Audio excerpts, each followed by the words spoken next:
بھرا ہوا ہے. جتنا مرضی اندھیرا ہو، ایک چھوٹی سی لائٹ دنیا کی، ایک چھوٹی سی دیے کی لائٹ وہ سارے اندھیرے کافور کر دیتی ہے. جب دنیا کی چھوٹی سی روشنی وہ سارے اندھیروں کو کافور کر دیتی ہے، تو جو اللہ کے ولی ہیں ان کی محبت کا نور وہ اندھیروں کو دور کیوں نہیں کرے گا؟ اور اللہ کی بارگاہ سے دعا کیا کرو، اللہ ان اولیاء کی محبت ہمارے سینوں کے اندر قائم رکھے. اور اس کے برعکس آپ کیا فرماتے ہیں کہ سارے جہان کی روشنیاں اگر انسان کے سینے کے اندر ہیں، سارے جہان کی روشنیاں، نور سارے جہان کے اگر انسان کے سینے کے اندر ہیں، لیکن اس سینے کے اندر جو دل ہے، اس دل کے اندر ایک ذرہ برابر بھی اولیاء اللہ کا بغض ہے، اولیاء اللہ کا بغض ہے، تو اسے فکر کرنی چاہیے اس کا خاتمہ ایمان کے ساتھ نہیں ہوگا. اسے فکر کرنی چاہیے. یہ حضرت امام ربانی رضی اللہ تعالیٰ عنہ جن کا عرس پاک انشاءاللہ ہم آئندہ جمعۃ المبارک منائیں گے. حضرت داتا علی اجویری رضی اللہ تعالیٰ عنہ 431 ہجری کے اندر آپ لاہور تشریف لائے، اور اس لاہور کی کیفیت کیا ہے؟ یہ صنم کدائے ہند ہے، صنم کدائے ہند. اس صنم کدائے ہند میں توحید کی چراغ جلانے والے وہ داتا علی اجویری ہیں. توحید کی روشنی لے کر جہاں شرک تھا، بتوں کی پوجا کی جا رہی تھی، بت پرستی ہو رہی تھی، بتوں کو الہ اور معبود مانا جا رہا تھا، خدا مانا جا رہا تھا، ایسے علاقے کے اندر جو توحید کی شمع لے کر آئے ہیں انہیں داتا علی اجویری کہا جاتا ہے، انہیں داتا علی اجویری کہا جاتا ہے. وہ توحید کی شمع لے کر، توحید کی روشنی لے کر بر صغیر پاک و ہند کے اندر، اس لاہور کے اندر، اس علاقے کے اندر آپ تشریف لائے. اور لاہور کے بارے میں اس کی سیاسی بیک گراؤنڈ کیا تھی اس وقت، حالات کیا تھے، اس طرف ہم نہیں جاتے، نہ ضرورت ہے ہمیں، وہ آپ کتابوں میں پڑھیں جا کے. ہم صرف داتا پاک کا ذکر کریں گے آج. آپ کے آنے سے قبل یہ لاہور، اسے مندروں کا شہر کہتے تھے، ہر طرف مندر ہی مندر تھے، اسے مندروں کا شہر کہتے تھے. اور حضرت امام ربانی فرماتے ہیں داتا علی اجویری کے آنے کے بعد اب یہ شہر مندروں کا شہر نہیں رہا، یہ بلکہ کتبوں کا شہر بن گیا ہے، کتبوں کا شہر بن گیا ہے. نہ صرف کتبوں کا شہر بنا ہے بلکہ یہ لاہور شہروں کا کتب بن گیا ہے، شہروں کا کتب بن گیا ہے. یہ وہ لاہور ہے جہاں بت پرستی ہوتی تھی، بتوں کی پوجا کی جاتی تھی، ہر طرف شرک کی بدبو تھی. اور اگر کوئی توحید کی شمع لے کر، توحید کا نور لے کر وہ اس بر صغیر پاک و ہند کے اندر جو ہستی آئی ہے، وہ داتا علی اجویری رضی اللہ تعالی عنہ کی ذات و برکات. اور قبلہ عالم کا ایک جملہ میں یہاں دہرا دیتا ہوں. آپ فرماتے ہیں 3 ہستیاں ہیں بر صغیر پاک و ہند کے اندر جو تشریف لائی ہیں، ایک اسلام لانے والے، ایک اسلام پھیلانے والے، اور ایک اسلام بچانے والے. اسلام لانے والے داتا علی اجویری ہیں، اور اپنی نگاہ سے 90 لاکھ لوگوں کو کلمہ پڑھانے والے خواجہ اجمیری ہیں، اور اس اسلام کو بچانے والے وہ حضرت امام ربانی رضی اللہ تعالیٰ عنہ. یہ بر صغیر پاک و ہند کے اندر آپ تشریف لائے. یہ بتوں کا شہر تھا. آپ چند دن آپ نے یہاں گزارے، شہر کے حالات کا جائزہ لیا، ماحول کا جائزہ لیا، اور پھر ایک بات ذہن کے اندر رکھیں، آج کے دور میں کہیں جانا آسان ہے، اس دور میں کہیں جانا انتہائی مشکل۔ غزنی سے سفر کر کے لاہور کے اندر آنا، اور پھر تنہا، کوئی فوج ساتھ نہیں، کوئی مریدوں کا جمکٹا ساتھ نہیں ہے، کوئی ٹرالیاں ساتھ نہیں ہیں، شاہزور ساتھ نہیں ہے سامان کے، جس طرح کہ آج کے پیر جاتے ہیں، شاہزور ساتھ ہیں سامان اکٹھا کرنے کے لیے، نہ اکیلے تنہا۔ حضرت داتا علی اجویری آپ سفر کی صعوبتیں برداشت کرتے ہوئے، بھوک اور پیاس کو برداشت کرتے ہوئے، اپنے شیخ کے حکم کے ساتھ، شیخ ہو تو ابو الفضل ختلی جیسا، مرید ہو تو داتا علی اجویری جیسا، تب جا کر کام چلتا ہے۔ آج کل تو جو مرید ہے وہ شرطیں لگاتا ہے، میں تب مرید ہوں گا، یہ جی میری بات آپ پوری کریں گے تب۔ مرید کا کام ہے ماننا، مرید لا یرید، لیکن حالات تبدیل ہو چکے ہیں، معاملے تبدیل ہو چکے ہیں، سارا الا ماشاءاللہ، لیکن اکثریت کاروبار ہے، یہ سارا اکثریت کاروبار ہے۔ اللہ کے نیک بندے موجود ہیں، نیک بندے موجود ہیں جن کی وجہ سے یہ سارا نظام چل رہا ہے، ورنہ اکثریت جو ہے آپ دیکھتے ہیں کہ آج کے موجودہ دور کے علماء کا کیا معاملہ ہے، عمراء کا کیا معاملہ ہے، اور پیروں کا کیا معاملہ ہے، ان کا نظریہ کیا ہے زندگی گزارنے کا۔ اللہ تعالی ہمیں نیکی کی توفیق عطا فرمائے، اور ہمارے باطن کو اللہ تعالی صفا عطا فرمائے۔ آپ حضرت داتا علی اجویری جب تشریف لائے نا، چند دن گزارے، تو ایک دن آپ باہر نکلے اپنے اس حجرے سے، اپنی اس کٹیا سے، جو کہ یہ چھپر بنا ہوا تھا کانوں کا، اس کے اندر آپ نے اپنا قیام کیا آ کر۔ اس سے باہر نکلے، چلو شہر کا راؤنڈ لگاتے ہیں، چکر لگاتے ہیں، دیکھتے ہیں لوگ کیا کر رہے ہیں۔ آپ چلتے چلتے چلتے ایک مندر کے اندر داخل ہو گئے، شہری مندروں کا تھا۔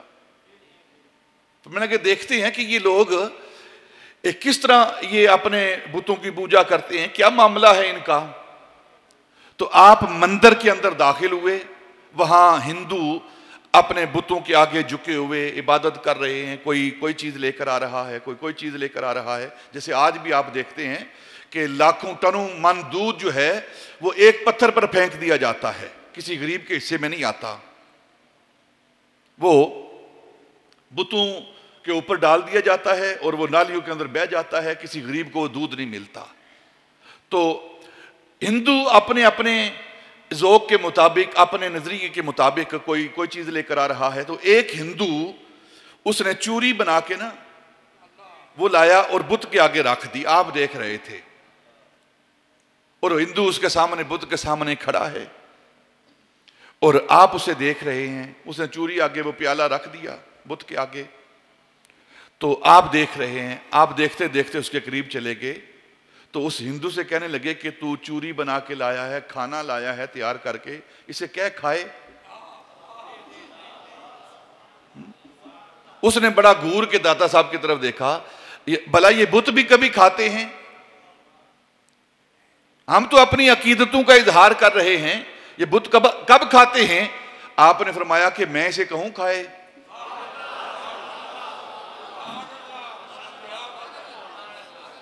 اس نے کہا آپ ہمارے خدا کی توہین کر رہے ہیں، بھلا بت کبھی کھاتے ہیں؟ ہمارے خدا کھاتے نہیں ہیں۔ آپ نے فرمایا بت کھا۔ بت نیچے ہوا اور وہ چوری کھانے لگا۔ ایک کھلبلی مچی نا اس کے اندر، یہ کیا ہوا ہے؟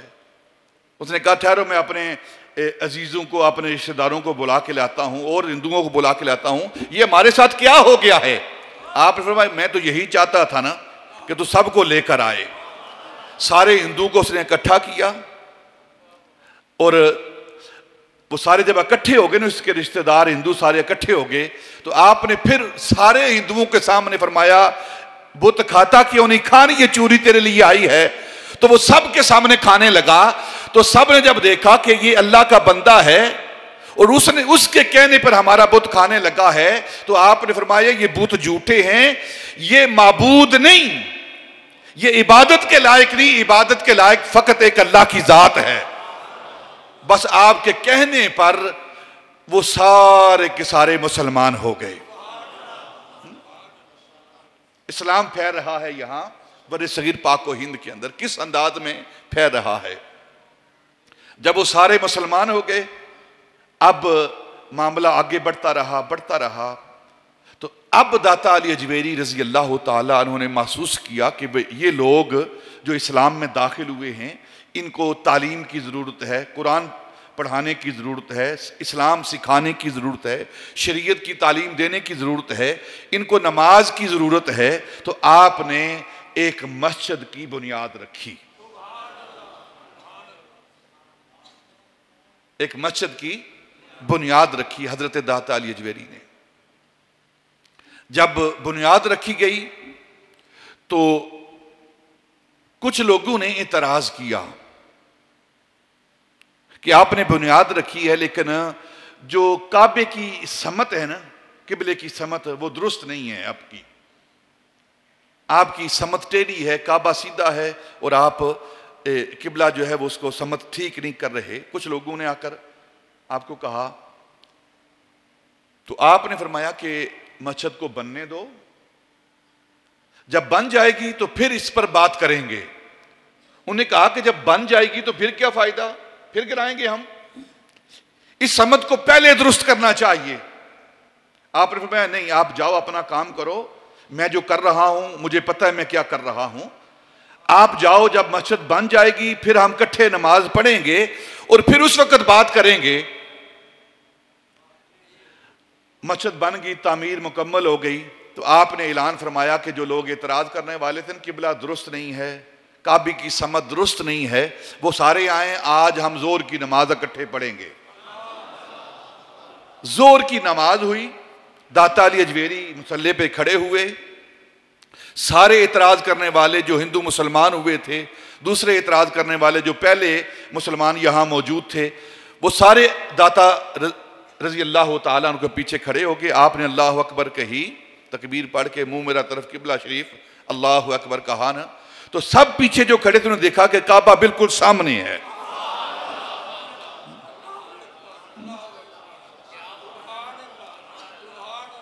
جب نماز مکمل ہوئی نا تو آپ نے فرمایا بتاؤ کیا بات ہے؟ فرمایا جس طرف آپ نے رخ کیا ہے، جس طرف آپ نے مصلی بچھایا ہے، ہم نے اپنی آنکھوں سے دیکھا ہے قبلہ بالکل سامنے تھا۔ تو داتا علی اجویری وہ ہے جو نماز کے دوران قبلہ دکھا دیتا ہے، اور حضرت امام ربانی رضی اللہ تعالیٰ عنہ کی ذات وہ ہے جو کعبہ کو ہندوستان کے اندر سرحد کے اندر بلا لیتا ہے۔ یہ حضرت داتا علی اجویری رضی اللہ تعالیٰ عنہ کی ذات ببرکات، آپ نے نماز کے لیے ہاتھ اٹھائے، نیت کی، اور جو پیچھے کھڑے تھے سب نے اپنی آنکھوں سے کعبے کو اپنے سامنے دیکھا اور کسی نے اس کے بعد اعتراض نہیں کیا۔ آپ کہیں گے یہ کس طرح ممکن ہے کہ کعبہ وہاں بالکل سامنے آ گیا ہے؟ اگر ہم قرآن و سنت کو پڑھیں، حدیث پاک کو پڑھیں، تو یہ باتیں بڑی واضح باتیں ہیں۔ پہلی بات، حضرت عبداللہ بن عمر رضی اللہ تعالی عنہ، یہ حضرت عمر فاروق رضی اللہ تعالیٰ عنہ کے بیٹے صاحبزادے ہیں۔ آپ ایک دن کعبے کا طواف کر رہے تھے، طواف کرتے کرتے لوگ بھی طواف کر رہے ہیں، تو آپ کعبے کا طواف کرتے کرتے اس کی خوشبو کو سونگھ رہے ہیں، کعبے کی عظمت کو دیکھ رہے ہیں، اس کی بلندی کو دیکھ رہے ہیں۔ یہ حدیث کی کتابوں کے اندر یہ حدیث پاک موجود ہے۔ تو طواف کرتے کرتے نا آپ نے کعبے کی طرف دیکھا اور دیکھ کر فرمایا کعبہ تیری بڑی شان ہے، تیری بڑی عظمت ہے، تیرا بڑا مرتبہ اور مقام ہے، لیکن مجھے قسم ہے اس ذات کی جس کے قبضہ قدرت میں ابن عمر کی جان ہے،